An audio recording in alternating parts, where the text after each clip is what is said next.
तुम्ही दर मंगळवारी हनुमानाची पूजा करता, हनुमान चालीसा म्हणता, पण तरीही जीवनात अडथळे, भीती, आर्थिक समस्या किंवा मानसिक ताण काही कमी होत नाही का? याचं कारण भक्तीत कमीपणा नसतो, तर नकळत होणाऱ्या काही चुका असतात. आज आपण अशा 7 मोठ्या चुका जाणून घेणार आहोत, ज्या अनेक हनुमान भक्त रोज करतात आणि त्यामुळे हनुमान कृपा आपल्यावर होत नाही आणि आपल्याला कायम संघर्षमय जीवन जगावं लागतं. हा व्हिडिओ शेवटपर्यंत नक्की पहा, कारण शेवटी एक असा उपाय सांगणार आहोत जो तुमची भक्ती पूर्ण करेल. हनुमान म्हणजे शक्ती, भक्ती, निष्ठा आणि निर्भयतेचे प्रतीक. ज्या भक्ताने मनापासून हनुमानाची उपासना केली त्याच्या आयुष्यातील संकट दूर होतात असं शास्त्रात सांगितलेलं आहे. पण तुमचा एखादा अनुभव आहे का जिथे तुम्ही अडचणीत असताना बजरंग बलीने त्यांची कृपा दाखवली आहे आणि तुम्ही त्यातून मुक्त झाला? कमेंटमध्ये नक्की सांगा. आणि हो, पण भक्ती करताना काही नियम पाळणे तितकेच महत्त्वाचे आहे. आजच्या धावपळीच्या जीवनात आपण पूजा करतो पण काही गोष्टींकडे दुर्लक्ष करतो. या चुका भक्तीचा परिणाम कमी करतात. तर चला बघू कोणत्या चुका आहेत ज्या हनुमान भक्त नकळत करतात आणि त्यांना माहीतच नसते.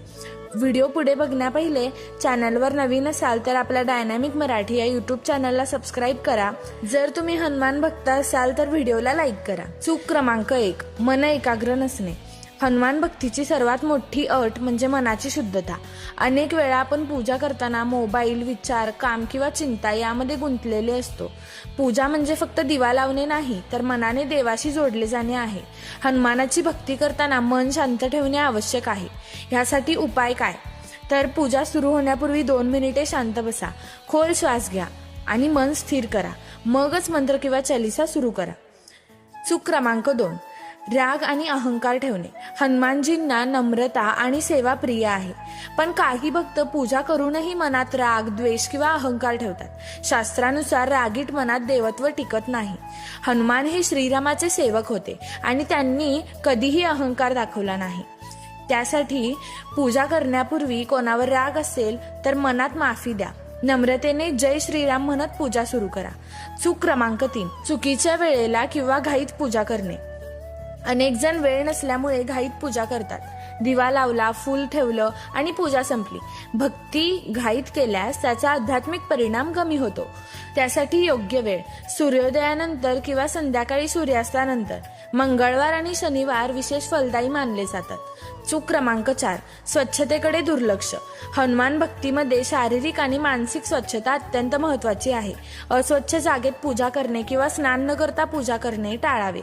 यासाठी उपाय: पूजा स्थळ स्वच्छ ठेवा, लाल किंवा केशरी वस्त्र वापरा. पूजा करताना मनात सकारात्मक विचार ठेवा. चूक क्रमांक 5, फक्त संकटात देव आठवणे. अनेक लोक फक्त अडचण आली की हनुमानाची पूजा करतात. संकट संपले की भक्तीही संपते. खरी भक्ती म्हणजे सुख दुःख दोन्ही वेळा देवाचे स्मरण. लक्षात ठेवा, हनुमान भक्ताला संकट येऊ नये म्हणून नाही, तर संकटाशी लढण्याची शक्ती देतात.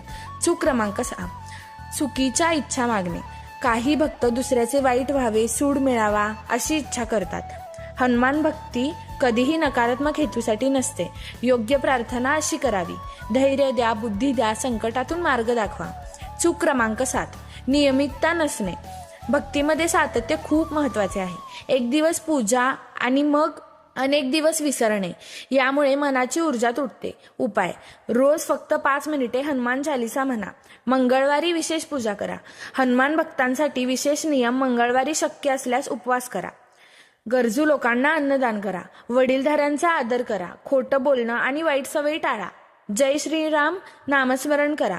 जीवन बदलणारा छोटा उपाय: दर मंगळवारी संध्याकाळी एक तुपाचा दिवा लावा.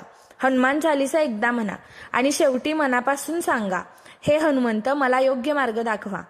हा साधा उपाय मनाला शक्ती देतो आणि नकारात्मक ऊर्जा दूर करतो. भक्तांनो, हनुमानाची कृपा मिळवण्यासाठी मोठी पूजा किंवा खर्च आवश्यक नाही. आवश्यक आहे ते स्वच्छ मन, श्रद्धा आणि सातत्य. आजपासून या चुका टाळा आणि भक्तीत प्रामाणिकपणा आणा. विश्वास ठेवा, जेव्हा भक्ती खरी असते तेव्हा हनुमान स्वतः मार्ग दाखवतात. असेच व्हिडिओ बघण्यासाठी आपल्या चॅनलला सबस्क्राईब करा आणि व्हिडिओ आवडला असेल तर नक्की लाईक करा.